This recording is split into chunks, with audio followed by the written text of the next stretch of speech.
Hey guys, welcome to Marriage Matters, where we talk about all things marriage, relationships, love, and all of that great stuff. My name is Tanya Coleman. I am joined here by my handsome husband, Glenn Coleman. That's Glenn me. Coleman. Yeah, so I'm not used to doing the intro. This is new for me. You did a good job. Okay, thank you very much. Thank you very much. Great job. So how are you? I'm doing great. This was a great Sunday.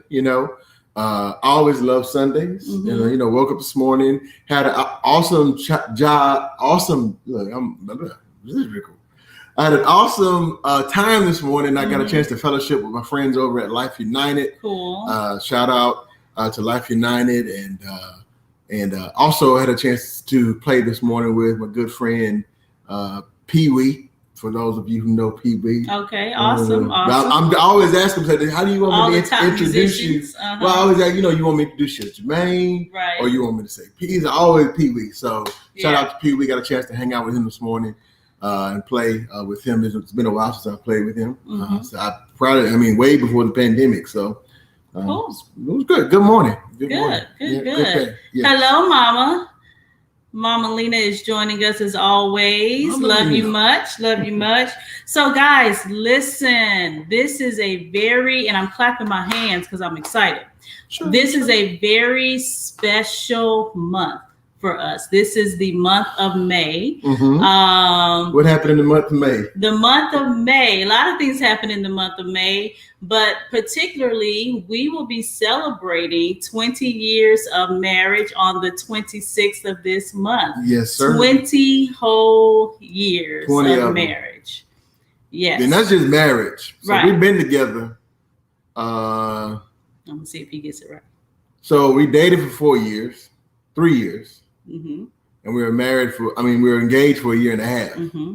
So 24 and a half years. Yes, that we have. So we've been together. We've been together. We've been together for a minute. Yeah. But I've enjoyed all of them. Yes. All of them. So have I. We were cleaning out the garage, and Tanya, she is not, she doesn't like to throw things away. I do not. I'm an emotional. I throw everything away. Hold on. Sometimes I throw things away that I think I probably need, but I throw them away because I just don't like clutter. And then I throw it away, and I'm like, "What happened to my?" And you be like, "But baby, you threw that away." Anyway, so I found a card, an anniversary card, and apparently 1 year for our anniversary. Apparently, I forgot it was our anniversary. After reading the card, but I think it's probably our dating. I don't think it was our married anniversary. I don't even remember when you found the card. I was like, oh, that happened. Yeah, I think it's when we were dating. I don't ever remember forgetting our anniversary once we were married. Mm-hmm. Yeah. So do you remember our dating anniversary? When we started dating? Yeah. We started officially dating like in December. I don't know. I'm just seeing if you knew. I don't know. I don't remember. Yeah. Because actually, that's another story. We are celebrating. So anyway, so this month, y'all, we have been talking kind of back and forth that we really wanted to have a conversation, and we may actually have some guests on later on in the month. Yep. But today is going to be an introduction to us. We talk about intimacy often on the show, but we don't really talk about sexual intimacy. Mm-hmm. And so we wanted to really celebrate intimacy on all levels, and including sexual intimacy this month, in honor of our anniversary, because it is truly an important part of marriage life. And I think as Christians, as believers, we often skirt around the subject of sex. I do know why we skirt around it, because there's always a sense of shame applied to it, or we don't talk about that.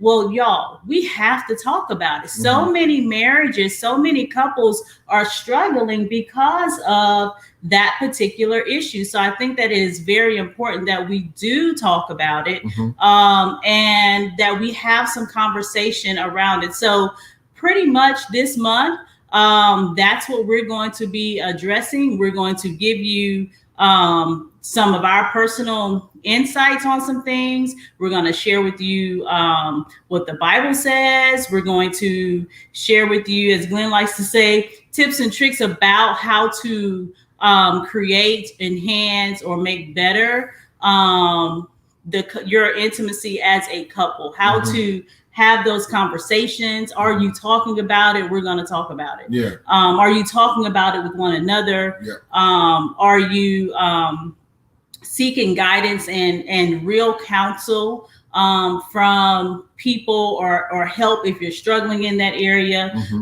We're going to just kind of put it out there and have some conversation around it. Yeah. So I'll just say this and I'll let you continue. But if you are listening to this or watching this with small children, right, or children that you maybe are haven't had the sex talk with, which you should, and you don't want to, which you should, but you don't want to introduce them that, just in case. I don't know what we're gonna get into, but just in case, I don't want to get any nasty messages. Yeah. So we will be, talking about sex in these episodes. So just a disclaimer for the month of May. Continue. Okay. So I don't know how many of you, read your Bible, but God talks about sex in the Bible. Yes. There are conversations or verses about sex throughout the Bible. Specifically, the Song of Solomon gets really, really steamy. If you've never read it, especially as a couple, I suggest that you guys read it. Maybe take a chapter a night on your way to bed. Make that your pillow talk. It's pretty cool. We did it years ago. But this is all intended to empower couples. So we're not, here to take things to left field, so to speak, but we want to empower couples to be liberated and to be free in their intimacy with one another. And I think for most couples, many couples, women probably struggle more than men with a sense of shame, whether that be body shaming, their own perspective of their body image, the good girl syndrome, which we'll talk about later on, probably in the month, all of those different things. I'm not a man, so I don't necessarily know men's struggles. I'll let you talk about that. Okay.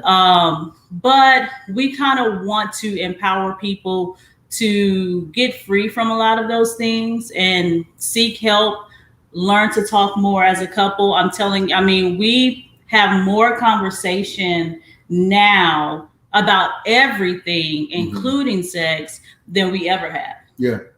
So go ahead. And I was just saying that's the key, and I guess, I don't know, as far as men struggle with sex, I think, and I can't speak for all men, but I think for me, it's probably the expectation of what, that would look like, because of Hollywood, what we see on TV, or even the porn industry, what we see in pornography. And so those are, I guess, and I really didn't think about struggles, and maybe I'll think more about that. But I would say that would be the thing is, it would be expectations and what that would look like. And then, I would say I'll start there. Okay. And I'll also say that, for what we've discovered is that one of the best things that you can do for your intimate or sexual relationship with your spouse is talk about it. Yeah. That, I think, and again, I don't know what it's like in other relationships. I can't speak for that. But I know for us, being how we grew up, growing up in church, even the image that was painted around sexuality, in that, for the most part, it's like, okay, when you're not married, it's bad, right? And don't do it, and you're not supposed to do it, and all those things. And then even in marriage, when you when you get married, and now it's God ordained, and people throw around scriptures like the marriage bed is undefiled and all these things.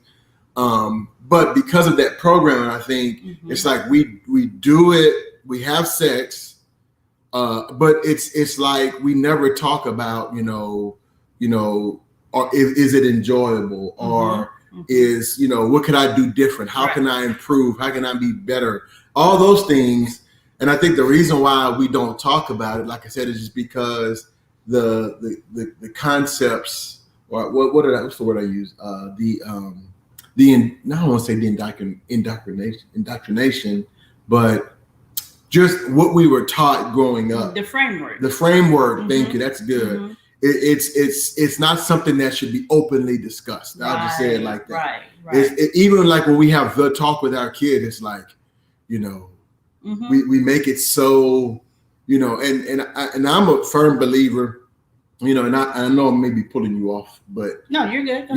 Of giving our kids giving our kids something, or teaching them from a high level, even from a young age, and just not making it such a so we're gonna have to subject. Right. So we're gonna have to talk. I'm gonna bring you into this room. I'm gonna close all the doors and shut all the windows. Right. And I tell you, So it again, just normalizing it. Yeah. And I think sometimes it's done that way because well, if I tell them, then they may do or get curious. It's fear. Right. And I think a lot of the teaching that we get, rather it's from church or from even our parents, the teaching comes, it's fear-based. Even sometimes when in the past, when having conversations with our kids, and I've had to grow and evolve to this point, anything that is done out of fear,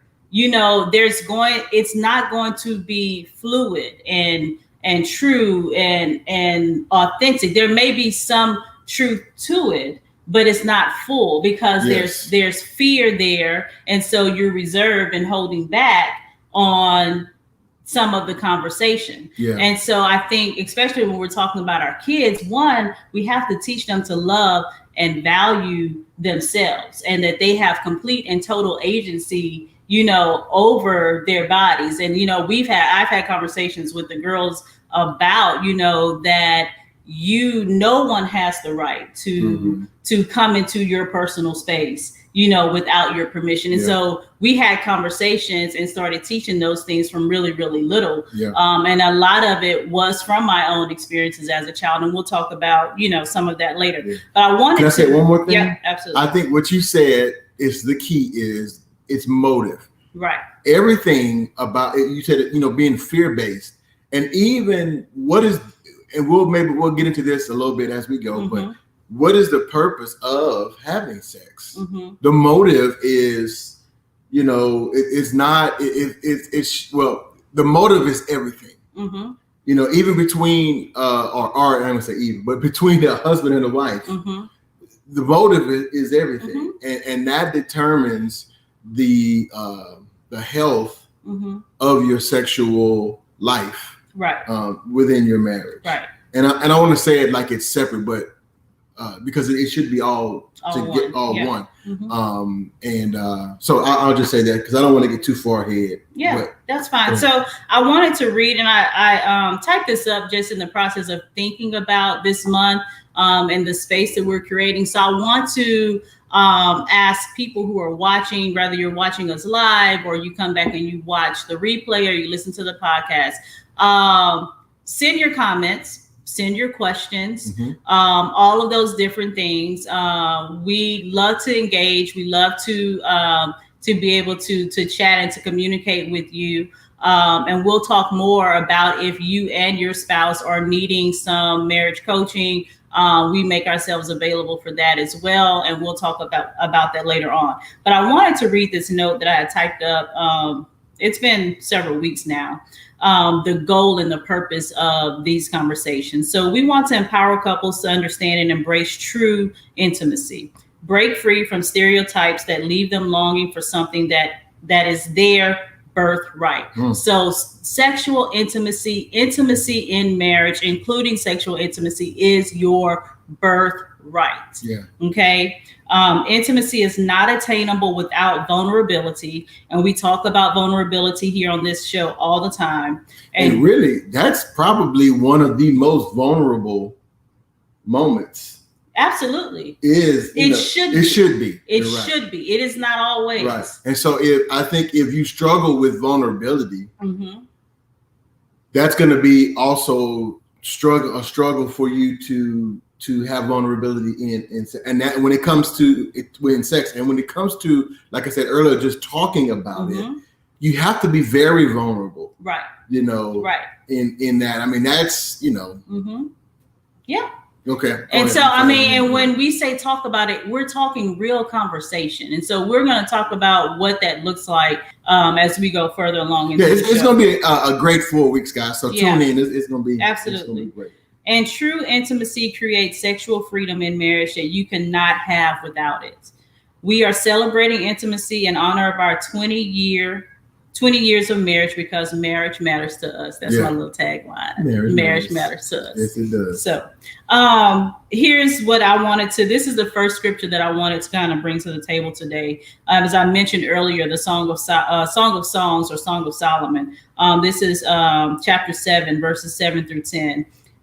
This is an example of how beautifully the Bible presents sex in marriage. Your stature is like that of the palm, and your breasts like clusters of fruit. I said, I will climb the palm tree. I will take hold of its fruit. May your breasts be like clusters of grapes on the vine, the fragrance of your breath like apples, and your mouth like the best wine. May the wine go straight to my beloved, flowing gently over lips and teeth. I belong to my beloved, and his desire is for me. Isn't that like beautiful poetry? I know. See, my nerd comes out. I love poetry and all of that kind of stuff. Song of Solomon? That was Song of Solomon, chapter 7, verses 7 through 10. Okay. It's presented in such a beautiful and intimate way, which is truly God's intent for marriage. The world has taken sex, and they have changed into something dirty and filthy. And so now we feel like we have to hide. Don't watch, don't listen, don't, because it's turned into something filthy, but that's not what God's intent was. Yeah. If we go back to the Bible, it is a beautiful exchange of relationship and love between a man and a woman, between a husband and a wife. That is God's intent for sex. And that is also why he created it for marriage, because it is intended for that exchange in marriage underneath the covenant. Yeah. And so all of the other experiences that many of us have had that were outside of that also help to create that shame that many people, married people, still deal with within the marriage, because they have not done the work to undo it. Yeah. If that makes sense. Yeah. And that's why it's so important, to keep ourselves even, before marriage. And I'll say this, a lot of people talk about abstinence, and not having sex before marriage, but it's a new term that I've heard, and it's more, or I've learned, maybe I knew it, but it's more purity, because you could be abstinent, not have engaged actual intercourse. And that's what a lot of people talk about, when you talk about premarital sex or sex before, outside of marriage. Let me not say premarital, because I listened to a podcast the other day. Somebody was like, well, what if I'm divorced? Oh, Lord. Okay. So that's not premarital. Technicality. Yeah, that's not premarital. That's actually after I've been, but the whole thing is to keep yourself pure. And it's like, and it's for that person, reserving that space and that vulnerability for a person, right? For that one person. And you had said that a lot of what we've done is tied to. So in other words, when you engage in sexual activity, whatever that is, and I'm not saying sexual intercourse, I'm saying sexual activity, that's whether good, that's, kissing, feeling, whatever, you are, that's where the guilt, because then that's where, a lot of times we associate the guilt of sex or sexual activity with the act of it. Right. Because, we, especially like I said, growing up in a Christian home and it's like, oh, you shouldn't be doing it. So you're doing it. And it's like, now you feel guilty. And it's very hard once you get married, it's very hard to separate that out. Yeah. It's just like, they experiment with I forgot the guy's name, with the mice. They introduced this smell to them. Oh, yeah. And when they introduced the smell, they shocked the mice. Then they introduced the smell again, they shocked the mice. It smell, shock, smell, shock. Well, after a while, they remove the shock and just give the smell. Right. And the mice still run away because they've been conditioned. Right. And so that's how it is with sex or sexual intercourse or sexual any type of sexual behavior. You experience it and then there's guilt. Experiencing it, then guilt. Experiencing it, then guilt. Well, then now when you're in marriage, you can't. It's just like removing the shock away, but the reaction to it is still there. Right. So even though you have freedom, you're supposed to have freedom in your bedroom, right, with your spouse. That that guilt is still attached to the act, and so that's where the work has to be done with you and yourself and with you and your spouse to help remove the guilt, and because there's nothing greater than to have a free and pleasurable sexual experience with your spouse. Absolutely. And Absolutely. it's an act, we say this all the time, that sex is not will not save your marriage. Right. But it is a great barometer of how your marriage is doing. Yeah. Because of the vulnerability attached to it, and for relationships, people who, if you're in a sexless marriage, well, for me, that's a red flag that something's not going on. Sure. Now I'm not saying, and I understand, there may be some situations right now, where you go through some seasons where maybe your one spouse is sick or whatever. I'm not talking about that, but I'm saying that you are both choosing to abstain, or one person in the relationship is choosing to abstain from sex while and the other one's not. So to me, that's, I always say, sex is not a cure for problems in marriage, but like I said, I think it's a barometer for how you are doing in marriage. Absolutely. Absolutely,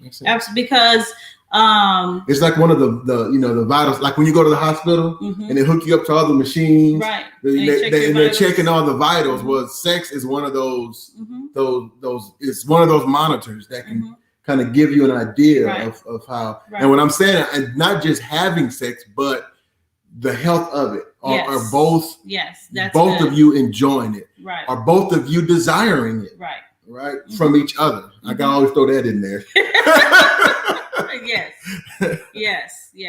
And that, when you said something earlier that made me think about that, that's why when a spouse commits adultery commits adultery outside of the marriage, it hurts so bad. The spouse that has been cheated on, it's really grieving of the loss of that level of intimacy that you thought that you had with that spouse, because of the depth of intimacy you should have with your spouse, that when you come together, in your bedroom, that it is a level of, or anywhere else. It doesn't have to be in the bedroom. Okay. It doesn't. Whatever. I just thought I want to throw that out there. Okay. But whenever I said I was going to behave. I said I was going to behave, and I'm going to behave. Go ahead. But whenever you come together and you're thinking that you are completely sharing yourself with your spouse, with this person, just you and them. And then someone discovers that the other person has gone outside of that. They've broken that covenant. That's a loss. Yeah. And so when that happens in a marriage and a couple is trying to heal that. You know, the spouse who's committed the adultery is just like, you know, well, I said I'm sorry, or, you know, this happened last year and she's still holding over my head. Well, that, because it's a grave loss, and we have to give that person the grace that they need to process the healing. It's not just the forgiveness, but it's also the healing. You know, another thing I wanted to bring up, especially for women, like I said, you know, I'm a woman, so I can only speak from a woman's, you know, point of view. I want to encourage women to, one, give yourself some grace. You know, if maybe your body doesn't look like what it looked like when you guys first got married. You know, we're about to be married for 20 years. And my God, if I could go in there and put on that size 10 wedding dress with that waist that looks like this, I might shout all over the place and might wear it out to Walmart and Target and everywhere else. I might just wear it. But I know that I can't realistically right now go and put that dress on, you know? That doesn't mean that because your body has changed that your spouse is no longer attracted to you. The way that you speak to yourself, the way that you carry yourself, the way that you speak about yourself in front of your spouse, all of those different things makes a difference, not necessarily with them, but in you and how you show up in your marriage as it relates to intimacy and sex with your spouse. Give yourself grace. He knows that you had a baby or 2 or 3 or 4 or 5 or however many you've had. He was there, you know. Give yourself grace. If you are just struggling in those areas, do what you need to do to make yourself feel better. You know, the way that you maybe dress, the way that you know, if you need to get your hair done, your nails done, whatever it is, you need to go and buy lingerie or whatever it is that you need to do to make yourself feel better. If you need your own special soap and nobody use my For Human soap, that's my new little soap I found at Target. I really like it. But that if you need whatever you need, get it and pamper yourself, treat yourself well, do your self-care so that you can feel better about you and present yourself to your husband. So give yourself grace in those areas. And I know that there are women who have, you know, sexual trauma history. You know, I want to just kind of address that just a little bit. Can I go to you want to interject first? Yes. Okay, I'm going to come back to that. Yeah. So, you know, I would say this, and I'm not a woman, but you are. So I think sometimes with those body image things, and I'm just speaking for us, you should do that, ladies. You should do that for you. Absolutely. You know, and I mean, you're doing it for your spouse, but number one, you do it for you. You know, and you want to make sure that you're okay with you. Sorry. Right. I did the same thing last week. It's okay.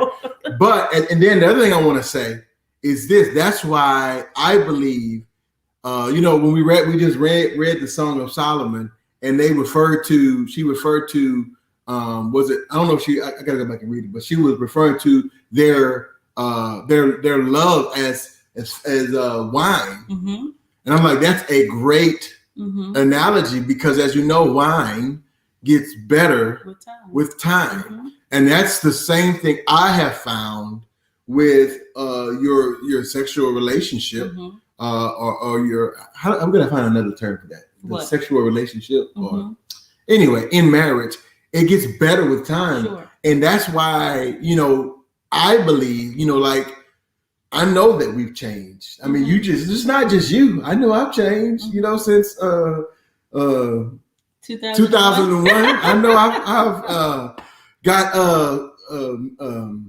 I've got parts and stuff where there was none. And I'll just put it that way. But it's like, because in the beginning, you know, it is a physical attraction, you know, and if you don't admit that, then you just, I mean, yeah, there may be, you know, a lot of people, especially, you know, when it comes to, you know, in churches, like, oh, you know, she's so anointed, and man, look, she was fine. And when I saw her in the choir stand, mind you, I was like, okay. Tell the truth, shame the devil. You know, but here's the deal. so a lot of the attraction in the beginning is physical. Right.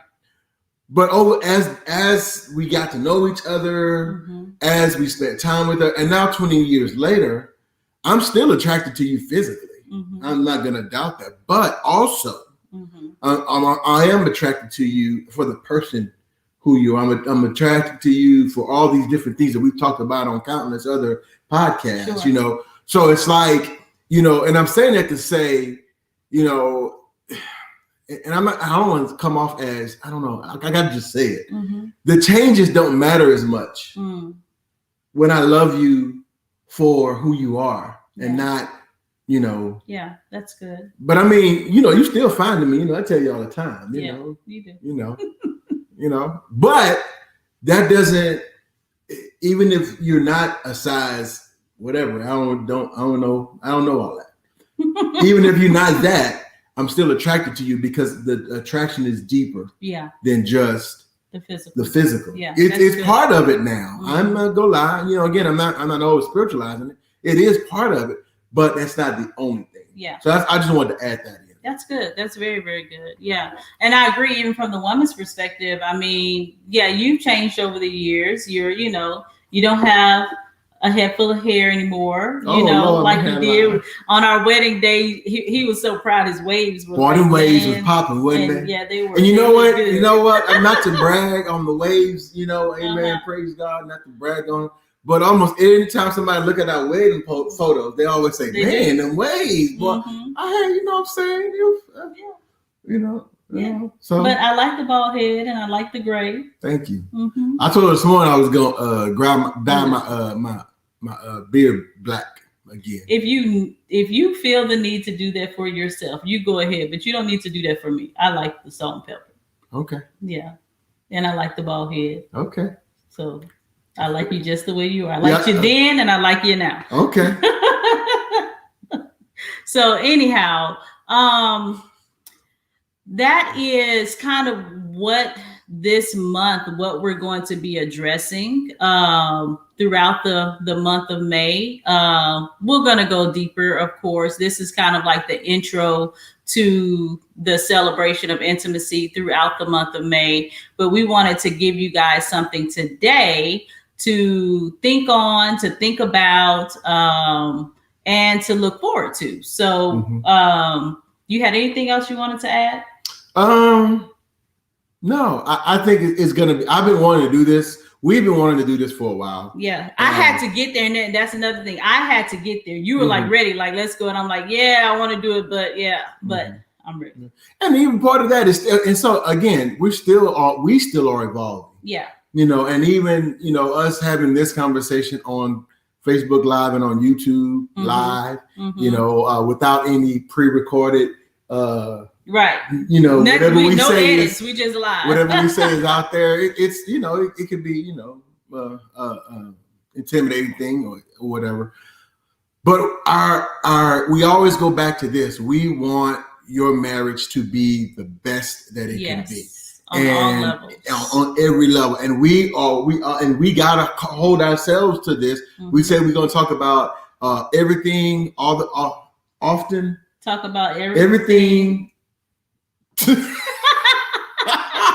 Talk about everything often. Well, we just got our own little saying, but we talk about everything all the time. Nothing's off the table. Exactly. Well, we can't back down from addressing all areas that are important to marriage. Because this is a very important area, and like Tanya said earlier, we've talked to people, and this is one of those areas. It's like the silent. It's like the white elephant in the corner of the room that nobody wants to address. Suffering, and so many people are suffering in silence. Yeah. And they think that they can't say anything, or they think they can't do anything, or they go somewhere else to get that need met. Right. You know, and so if we're going to be true to what we are doing on this podcast, we got to talk about sex and intimacy. So We want you guys to be a part of this. So by all means, please, if you have any questions or if there's anything specific that you guys want to talk about, yes. You can inbox us. And you could even do it if you want to just do it personally to me or personally to Tanya. As always, your questions or comments, unless you're doing it live in the stream, will remain anonymous. If you want to email, you can email us at marriagematterstous, @gmail.com. Yeah. Okay. I don't think we have a banner for that. But anyway, so marriagematterstous@gmail.com. Send your questions. And we'll and if we don't want to, or if we're not feel qualified to answer those, we know people who we can get the answer from and bring them on. And like Tanya said, we may have a couple of guests on this month just to talk about this, who are maybe even experts in this area.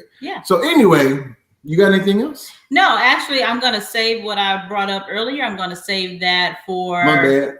No. That's good because that's kind of heavy to get into right now. Okay. But I'll save that for another show later on in the month. But we thank you guys for joining us today. We're going to meet you back here next week. So this is Tanya and... Glenn Coleman reminding you that your marriage matters. We'll see you next week.